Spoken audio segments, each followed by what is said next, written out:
Hey guys, it's Matt. Today I want to talk to you guys about Danny Gonzales put out this new video. Big YouTuber. He made this video about kidnapping life hacks. They're insane. Absolutely ridiculous, and you guys should check out the video. It'll be linked in the description. Don't worry. But at the end of the video, there's this one life hack that it's like how to break duct tape that's on your wrists, you know, when they're like duct taped together. They couldn't figure out why it worked in the video. But I think I know the answer, and it's really cool, so I want to share it with you guys and give a little like engineering perspective, because like this is literally the stuff I'm learning in classes. So it was kind of cool to see it like pop up like this. So hopefully, you know, like I get to use my degree for some more useless information. Love it.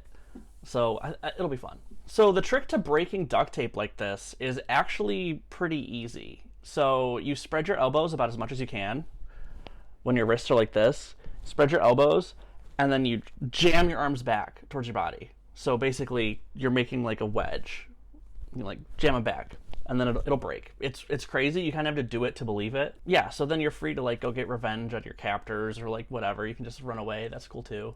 But have you ever wondered like why that works? The why is kind of simple too, but we'll need a little background to kind of put it all together. So to start us off on figuring out how this works, let's look at his first attempt, the first time he tried to free himself from this duct tape, and let's see like what he did that didn't work.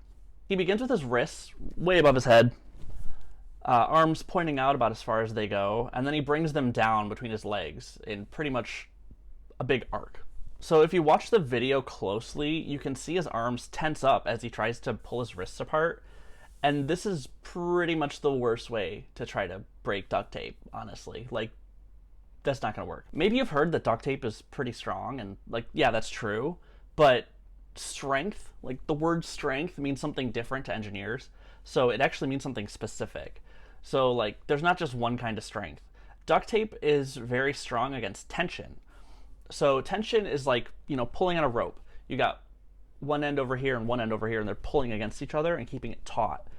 Like if I take this piece of paper, I'm putting it in tension. If I grab this end and grab this end and then pull them apart, it's like actually kind of tough to like rip it. I probably could, but it's actually pretty strong against that. You know, everything's made up of atoms and molecules, right? And so those are all the atoms and molecules that are along this piece of paper, for example, they're holding on to the ones next to them. They're all like holding on like this. So when you pull one end, all of them in that row are going to be holding each other together to resist you trying to pull them apart. So that's why stuff like that is really good against tension. And duct tape, it'll have like, they'll put little fibers and stuff in to like increase its strength, so that it's like adding ropes or adding wire or something, adding cables to reinforce it. So duct tape's really good against tension, and it's really strong for the size of material it is. But there is a really easy way to break rope without a lot of force involved, and that's just, you know, use a pair of scissors. Like, you just literally snip it and it breaks. Wow, crazy. That's using a little bit of force to do a lot of work, right? Because I mean, I was like, I'm really pulling on this thing and I can't really break it, but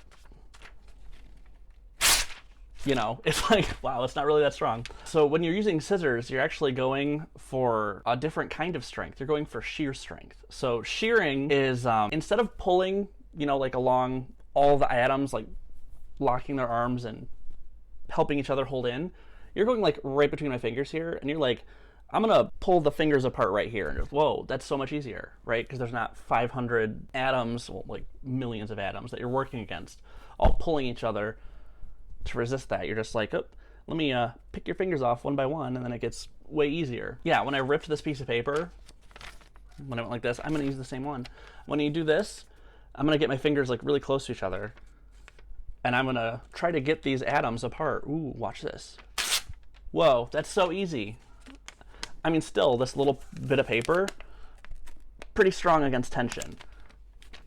But I mean, you can see like it started shearing a little bit because of my fingers. They were like pressing into it. So let me just finish her off. So if we go back to Danny's failed attempt to break out of this duct tape when his wrists are still, you know, wrapped in the duct tape, and he puts them up high and then jams them down, tries to pull them apart. So he's basically transferring all of that force of pulling his arms apart just into tension. The only force that duct tape is feeling is you trying to like pull it from both ends. It's a little harder to think about because it's like wrapped around, but the part of it that's feeling a lot of force is going to be those ends, and then that's going to pull on the sides. He's basically pulling on it like a rope from both ends, and that's not really the best plan. Like, if you want to break this duct tape, you pretty much have to shear it, unless you're like Superman. You really Hulk it, but I don't think Danny Gonzales is a muscle god. Sorry. He's basically pulling on it like a rope from both ends, which is not, you know, my recommended engineering method for how to break duct tape. I would say just shear it, you know? Just shear it, dude. Like, come on. Thankfully, he gets there, though. On his next try, he lifts his arms again and then jams them back towards his body while spreading his elbows, and it actually is, like, the perfect way to do this. So by spreading your elbows instead of keeping your arms straight, you're transferring all that force from your arms into the bottom edge of that duct tape. Yeah, so this is a wonderful drawing. Please don't judge. But yeah, it's kind of like grabbing this piece of paper, and if so remember before I went like this and ripped it, like I was, you know, pulling it two different ways. Even if I do that at the edge here and I pull kind of the same way as tension, but I do it down at the edge, so I'm just doing it between two little things, it'll still break. See, it's really easy. That's shearing.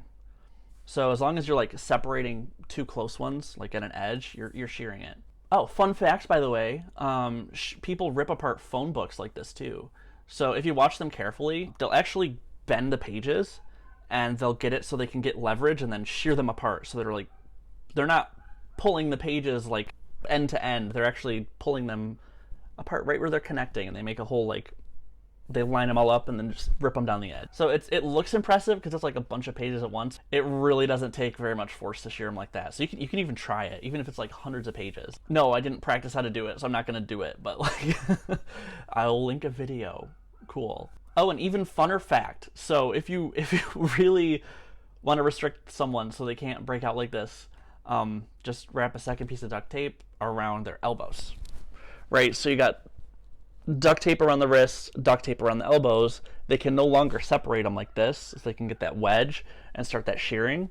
I mean, you kind of could with your hands, but that's nowhere near as good as like the angles you can make with your elbows. Tape their elbows together, and then they're stuck. So please don't use that information. I hope you never have to, and I hope you never choose to, but it's there. I'm cursing you with the knowledge that I have, so you're welcome. Honestly, I was instantly inspired to make this video as soon as I saw Danny's video go up, and then they were talking about not knowing how it works. And I was like, wait, I know how it works. I can explain it. This will be like really cool. So hopefully you guys enjoyed it. Hopefully you guys learned something. If you want to see me give like an engineering explanation about something else, please let me know in the comments. I would love to see it. I would love to do this again with something else. Don't forget to like the video. Don't forget to subscribe. Don't forget to do all the YouTube stuff. That's really cool. And I'll see you guys next time. Bye.